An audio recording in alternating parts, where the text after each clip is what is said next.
Everybody, welcome to the Sean O'Connell Show, a very abbreviated Sean O'Connell Show, courtesy of your now 1-0 Utah women's basketball team. Shout out to Tyson Ewing and the whole crew with a great call. Shout out to Gavin Peterson and his team for starting the season with a win against Sioux Falls, as we all expected. And we will go until 2, so we got 37 minutes to pack it in. Ari Temkin is going to join us in about, 8-10 minutes. We've got a big giveaway at the end of the show. The Big Willie's giveaway for the 2 club-level Utah Mammoth tickets.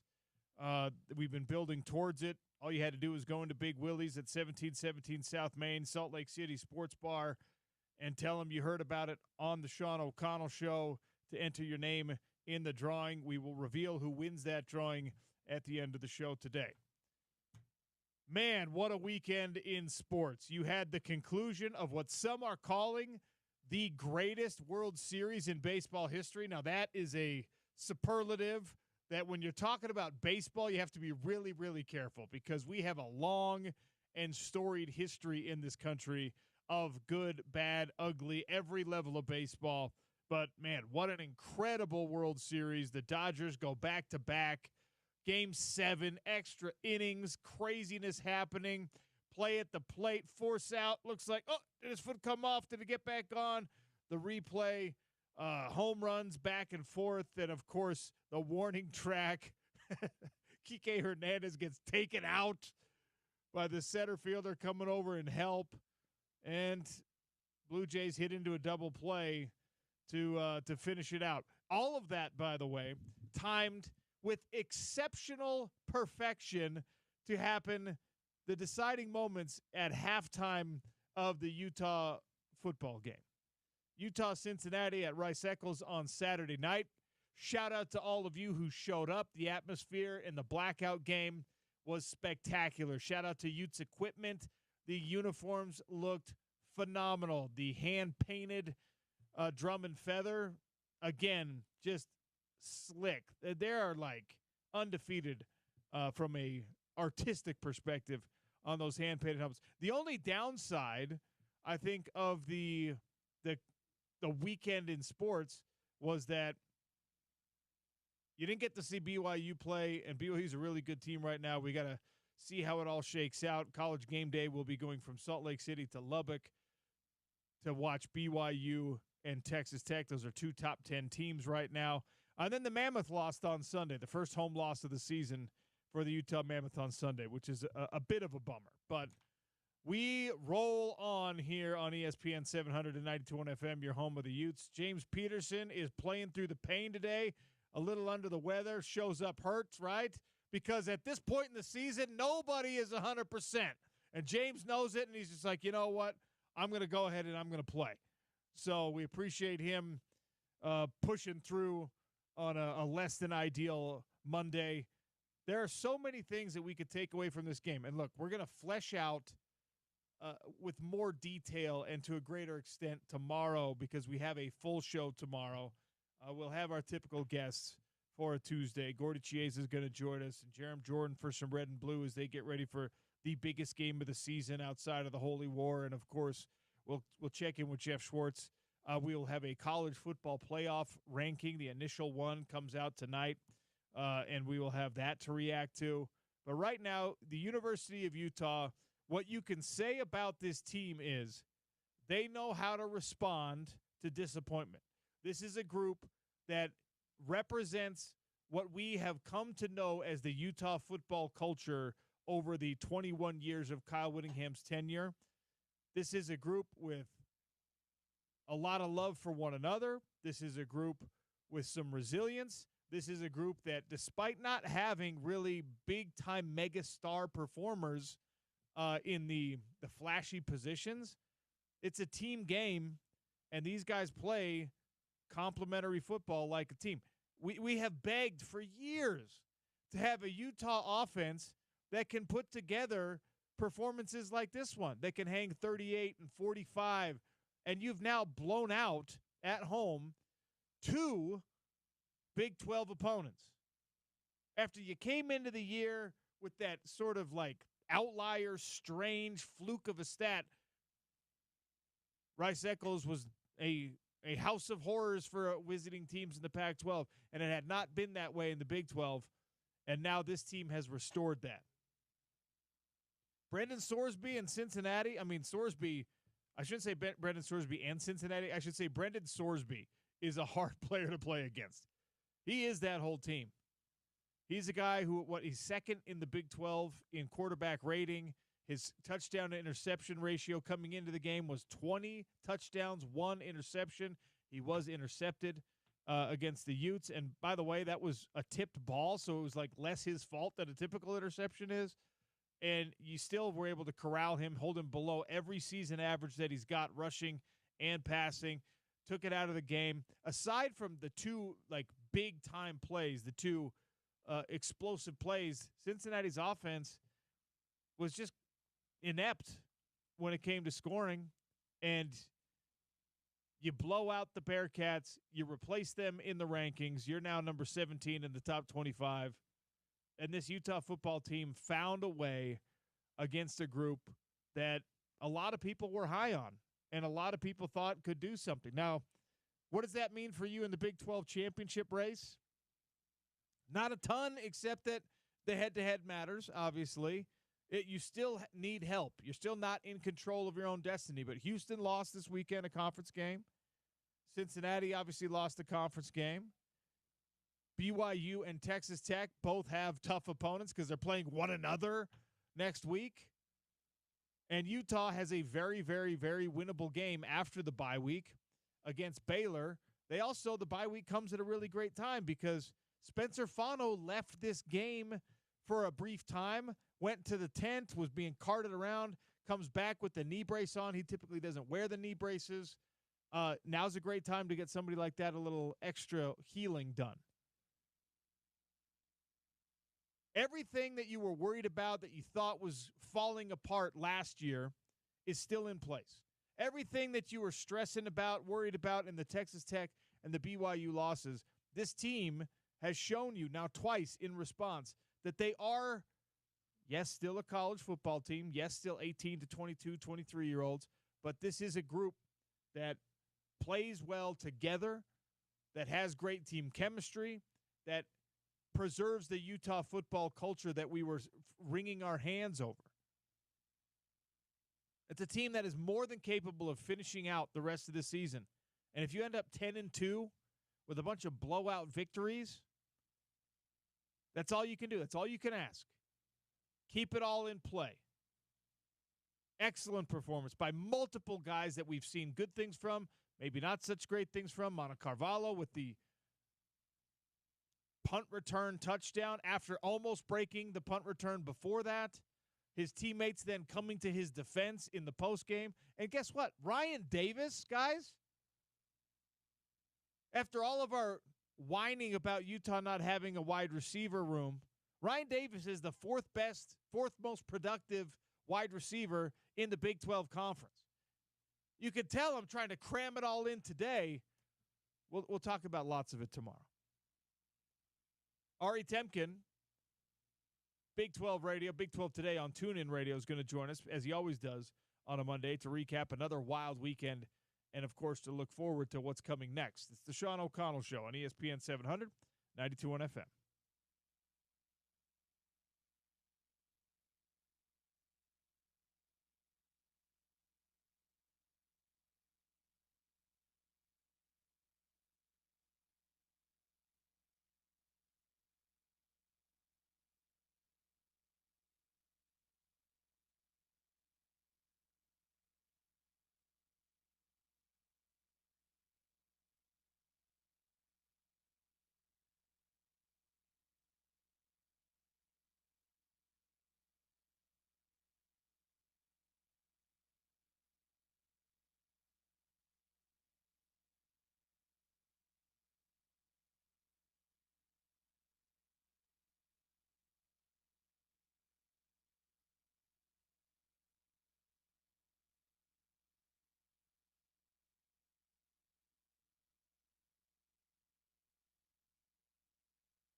You're tuned to the Sean O'Connell Show from the Murdoch Chevrolet studio of ESPN 700 and 92.1 FM. All right, audible here. Gavin Peterson, head coach for Utah women's basketball, joining us, coming very fresh off a win in the first game of the regular season, 88-62 against Sioux Falls. Coach Peterson, Gav, how are you, sir? Good. How are you, OC? Thanks for having me on. Yeah, man, I really appreciate you giving us just a couple minutes here on the show. Obviously, we're on a tight one today because you guys took up our normal broadcast window, but 88-62, it's a successful start to the season. We know that there's some fresh faces, some new bodies. It's a group that you're trying to get playing together. How'd it go in the first outing? Yeah, everybody who got into the game.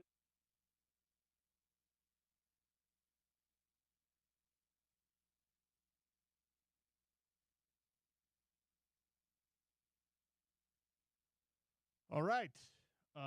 So a little bit of a connection problem potentially with Coach Peterson, but we'll see if we can.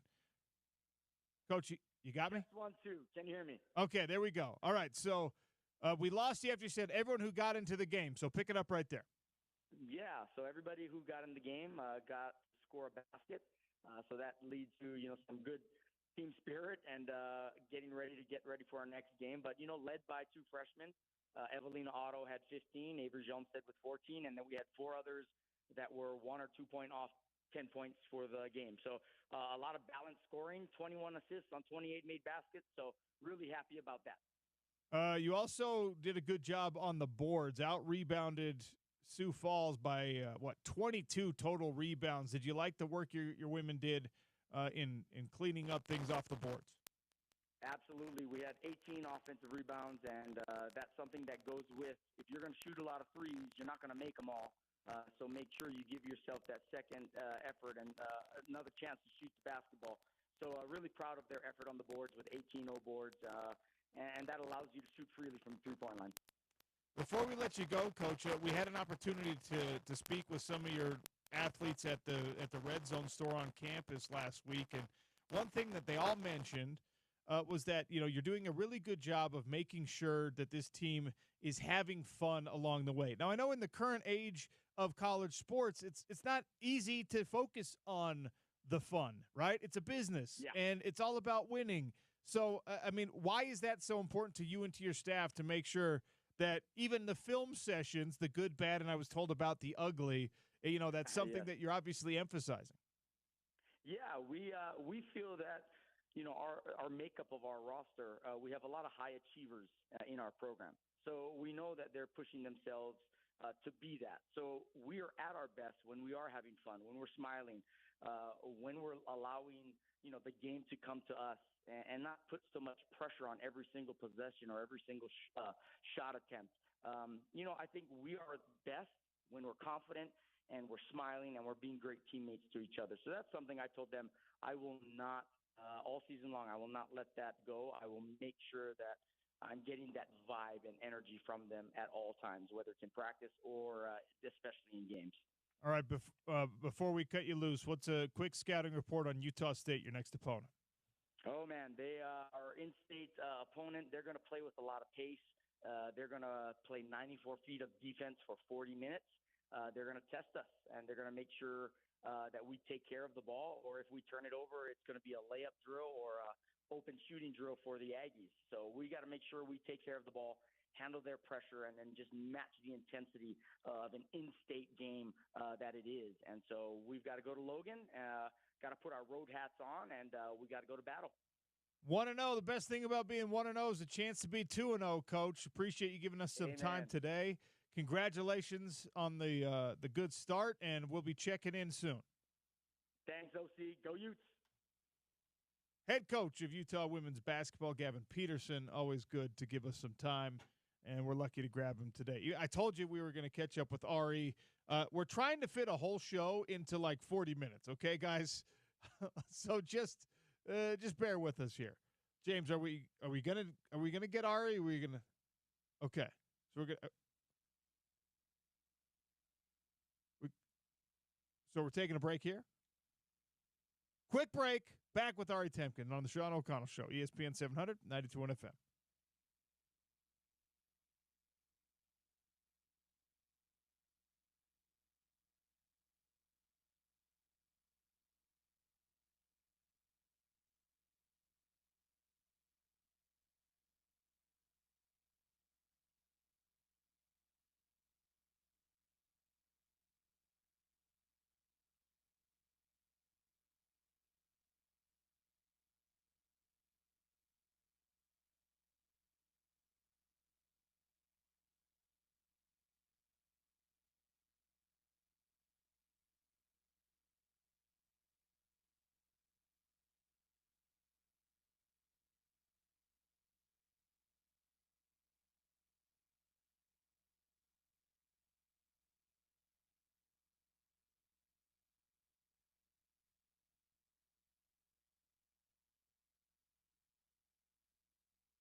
You're listening to the Sean O'Connell Show from the Murdoch Hyundai Studio of ESPN 700 and 92.1 FM.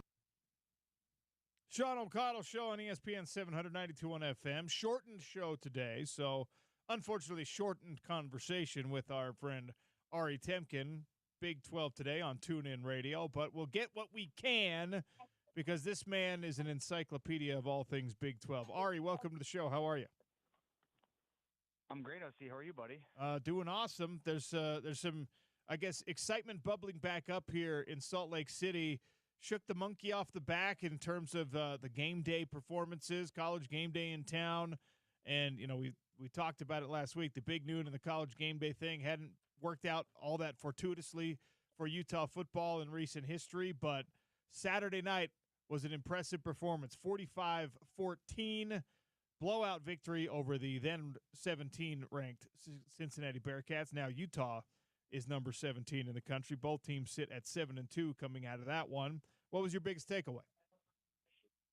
Yeah, I mean, I thought this was the most complete game that we've seen from Devin Dampier this season. I know, Sean, when you and I have talked this season, you know, it's been, well, I mean, this defense is loaded. They're really good at blocking. They can run the football well. You know, but what happens when teams force Devin Dampier to have to throw the ball? And not that he was forced to in this game, but I just thought early on, you know, they were able to do whatever they wanted, and I thought Devin was clean and crisp down the field. I mean, the emergence of Ryan Davis in the downfield passing game was huge. So, you know, I know that you and I have talked a ton about, you know, Dampier's ability to throw and get guys open down the field, and I thought, you know, and I'm curious for your thoughts overall, but I thought this was his best, most complete performance. And yeah, I mean, this was a big boy win, and not just the fact that it was on game day, but it was against the Cincinnati defense that to that point had been really, really good this year, you know, and they just did whatever they wanted on offense and defense. And again, I highlight Dampier's throwing. I mean, I know they ran the ball really well in this game, but early on, I think both were working, and Dampier was very crisp. He was decisive, and he knew where to go with the football. And again, Ryan Davis, I thought the emergence of him was huge in this football game on Saturday. Yeah, it's time for us to put a little bit more respect on Ryan Davis's name, because we here in Salt Lake City, we're in this default setting where it's just like, the receivers, though. I don't know about the receivers. We can still ask the question about the whole room, but not about Ryan Davis. He's done a great job, especially these last couple of games where he's gone over 100 yards receiving. Brendan Sorsby is, to me, some of those balls that he just dropped right in the bucket. I mean, the guy is one of the best players, individual players in this conference, and he was the entire source of what little anxiety I had in this game was just because the number 2 for Cincinnati, Morgan Scalley, and this defense really took him out of his comfort zone, which is a hard thing to do. I thought that was maybe the biggest key to the game for Utah, at least on that side of the ball. Yeah, I mean, a 33% completion percentage. I mean, unbelievable. And, the biggest threat with Sorsby is his legs, and he had that early 28-yard touchdown run that kept Cincinnati in it early, and then the 88-yard touchdown strike to Cyrus Allen. But other than that, I mean, you're right. They did whatever they wanted to. Smith Snowden was beat deep on that Cyrus Allen touchdown, but again, beyond that, that was it. And anytime you hold an elite quarterback to a 33% completion percentage, I mean, this game just showed how good Utah can be. And, look, I think there were two-loss teams in the Big 12 that had huge statement opportunities on Saturday. Utah and K-State, 2 teams that had the 2 losses, but still we thought both could still be in this title picture. And, Utah obviously made a resounding win to stay in it, and K-State did the exact opposite. So that title picture is something that, you got to focus on the wins, take them where you can get them. There's 3 weeks left for this Utah football team to play after the bye week, and they're going to have to win them all. But it's even if they do, there's no such thing as a guarantee at this point in the season. Is there a way, without doing too many gymnastics mentally, is there a way that you could see Utah in this Big 12 title game? Yeah, I mean, first off, this is a perfect bye for them. It comes at the perfect time, kind of a rest before this final stretch. And, I mean, they're going to be favored in all 3 of their remaining games against Baylor, K-State, and Kansas. And, I mean, Baylor played much better against a UCF team this Saturday, but we have not seen them play consistent defense over the course of the last 2 seasons. Again, this game notwithstanding, we'll see how much different, they look this week.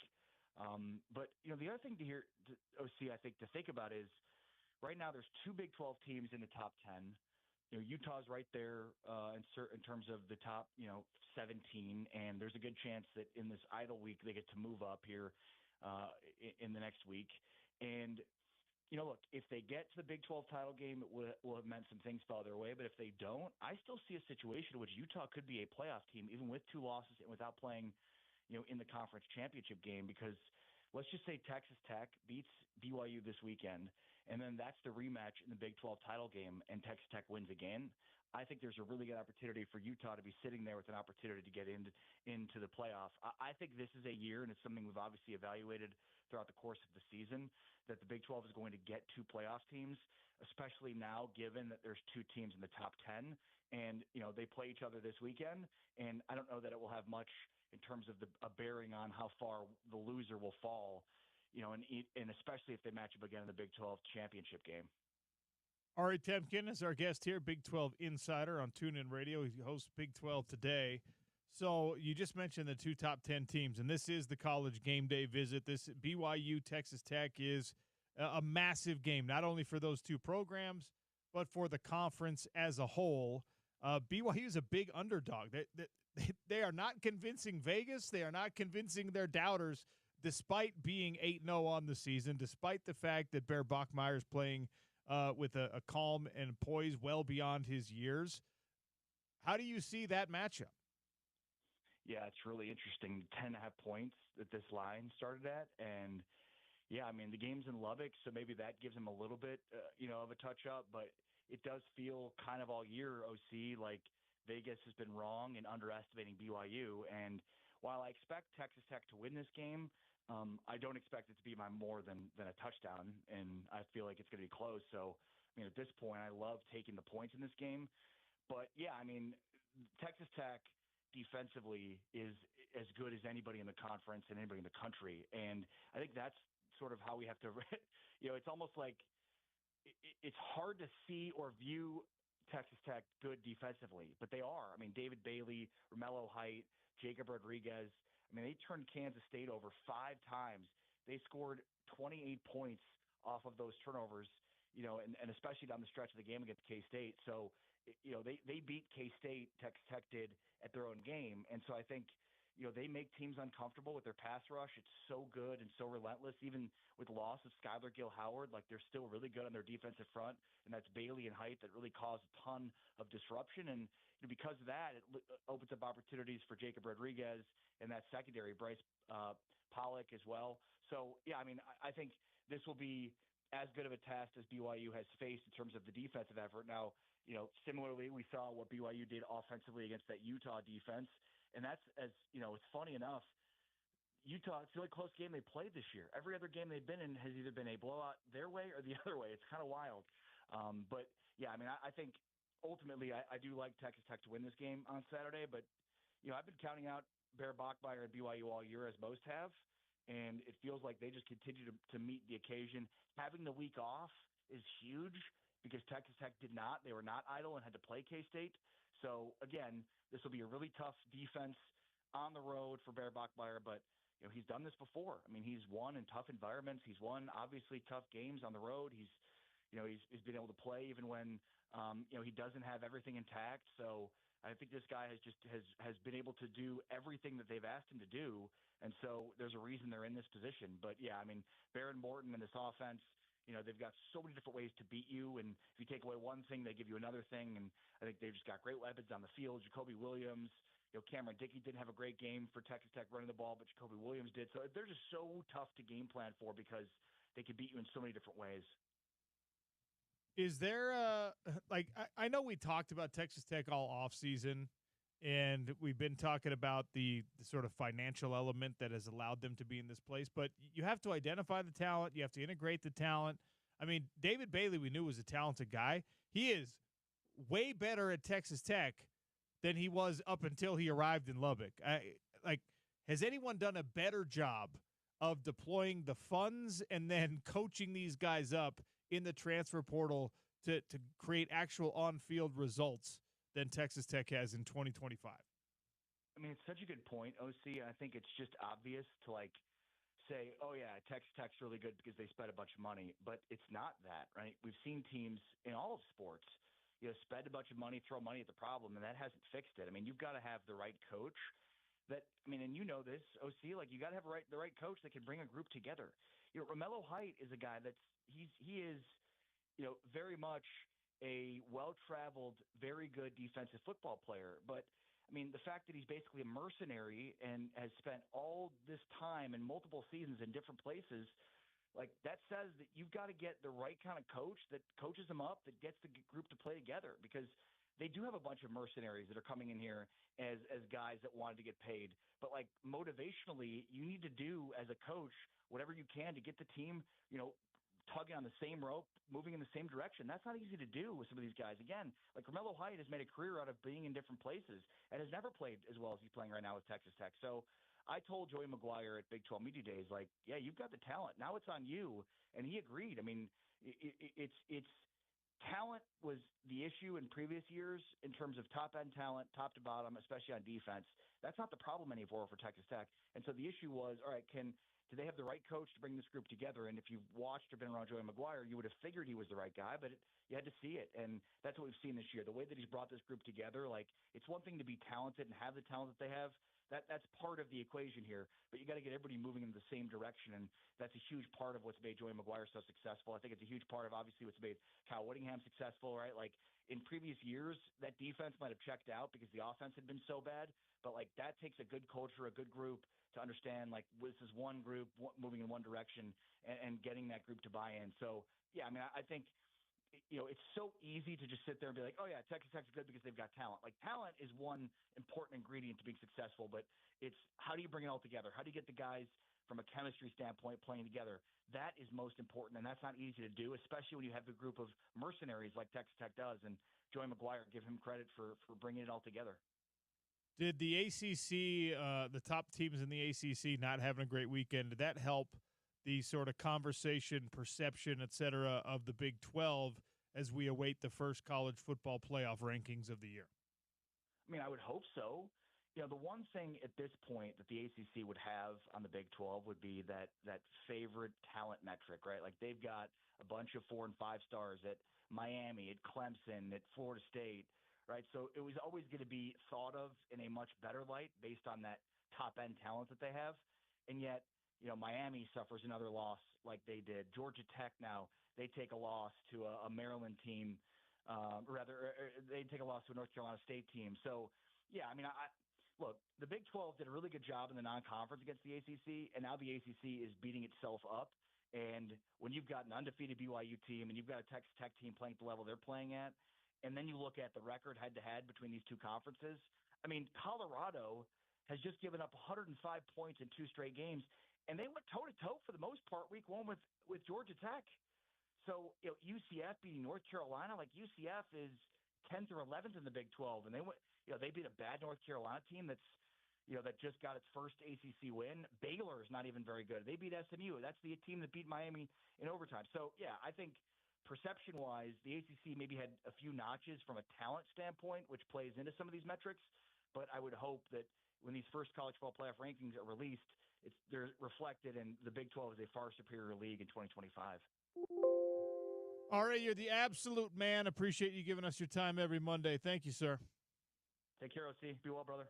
Ari Temkin, Big 12 today on TuneIn Radio.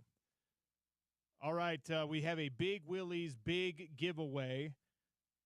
A pair of tickets, club-level tickets to the Utah Mammoth game. We'll give those away to a lucky winner in our next segment. Before I take a break, though, a reminder on a Short and Sean O'Connell show.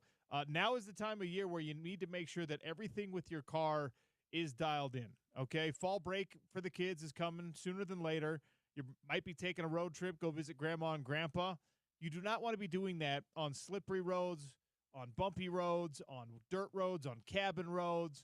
Certainly not if you're driving to, like, Denver or something. You got to make sure everything in your car is taken care of. You need an oil change, go to Big O Tires. You need fluids checked, Big O Tires. Brakes, all of that stuff, Big O Tires. And, of course, it's called Big O Tires for a reason.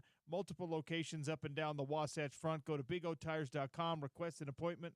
Tell them that OC sent you. Take advantage of $50 to $100 instant savings on 4 select in-stock Pirelli, Hankook, or Cooper tires with installation purchases. That's valid through the end of this week, and then that deal is going to run out. Also, if you're like, man, I don't have the cash right now, 12 or 6 month special financing offers right now at Big O Tires. We understand cars can be a big-time expense, and sometimes you just didn't plan on that. Sometimes it's unanticipated. Big O Tires understands that as well. They're going to help you pay for it, spreading out those payments. They've got a service credit card. They've got multiple different financing options. Go check them out. Tell them OC sent you. Big O Tires, official sponsor of the Sean O'Connell Show. All right, we'll give away some Mammoth tickets, club-level Mammoth tickets, with Patrick from Big Willie's next on the Sean O'Connell Show, ESPN 700, 92.1 FM.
This is the Sean O'Connell Show, your home of the best insight of your Utes. Let's get back to OC from the Murdoch Chevrolet studio of ESPN 700 and 92.1 FM.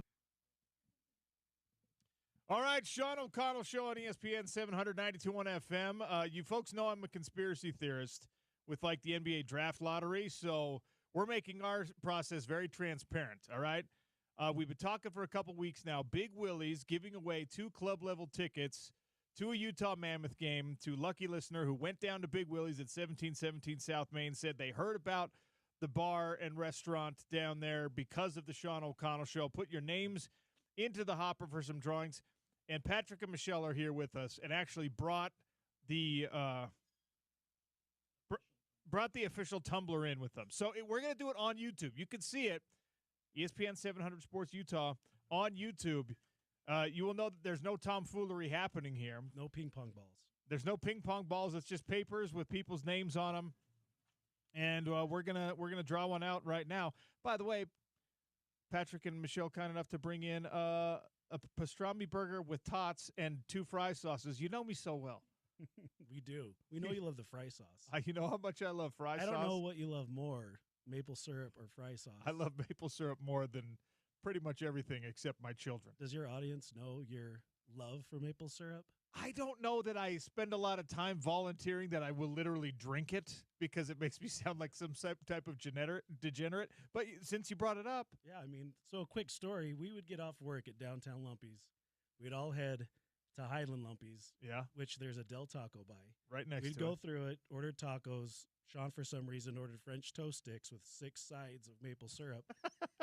We'd proceed to go downstairs into Lumpy's and hang out with that crew. And while we were cheersing Jaeger, Sean was shooting maple syrup. Yeah, from the cups. That's my vice. You guys, I don't drink alcohol. You guys were enjoying and imbibing, and I was just high fructose corn syrup with a little maple flavoring. Yeah, and I got a chuckle out of it. All of you out there know what I'm talking about. When you go and you get like the little side of maple syrup, it's in kind of the sauce packet. You peel that top right off.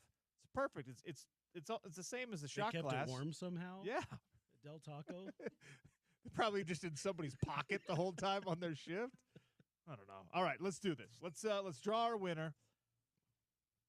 Do we have like a drum roll or anything? James is over there just watching us. All right. Congratulations, Travis. I think it's Hollien. Travis, Hollien.